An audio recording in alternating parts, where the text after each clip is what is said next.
ಅಧಿಕಾರ ಇದ್ದಾಗ ಏನು ನಿನ್ ಕೈಯಲ್ಲಿ ಹರಿಯಕ್ಕಾಗದೆ ಈಗೇನು ನಾನು ಹರಿತೀನಿ ಅಂದ್ರೆ ಏನ್ ಹರಿಯೋದು ನೀನು?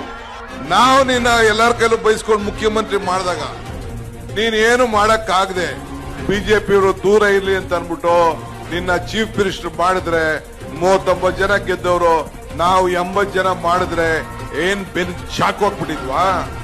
ಯಾಕವತ್ತು ಮಾತಾಡ್ಲಿಲ್ಲ ನೀನು? ಮಿಸ್ಟರ್ ಕುಮಾರಸ್ವಾಮಿ ಏನಾಗಿತ್ತ ಅವತ್ತು ನಿನ್ಗೆ? ಇವತ್ತು ಏನೆಲ್ಲ ಮಾತು ನಾನು ಈಗ ಉತ್ತರ ಕೊಡಕ್ ಹೋಗೋದಿಲ್ಲ, ಗೆಲ್ಲೋದಿಲ್ಲ, ಅದು ಬೇರೆ ವಿಚಾರ. ಅಸೆಂಬ್ಲಿಲಿ ಹೇಳಿದೀನಿ ಪಾಪ ಮಾತಾಡೋಣ ಅಂತ ಹೇಳಿದ್ವಿ.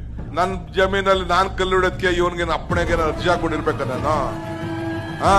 ನಮ್ಮೂರಲ್ಲಿ ನನ್ನ ಜಮೀನಲ್ಲಿ ಕಲ್ಲಪ್ಪ ಎಷ್ಟು ಎಕರೆ ಇದೆ ಅಂತ ಅವ್ರಿಗೇನ್ ಗೊತ್ತು? ಅವ್ರಿಗೆ ಪಾಪ ನಾವೇನೋ ನಮ್ಮ ಬದುಕಿಗೆ ನಾವು ಮಾಡ್ಕೊಳ್ತೀವಿ. ನಿನ್ಗೇನ್ ಕಷ್ಟ? ಎಲ್ಲ ಮಾಡಿಸ್ತಾರ, ಎನ್ಕ್ವೈರಿಗಳೆಲ್ಲ ಮುಗಿದಿದ್ದಲ್ಲ, ಇನ್ನೇನಿತ್ತು?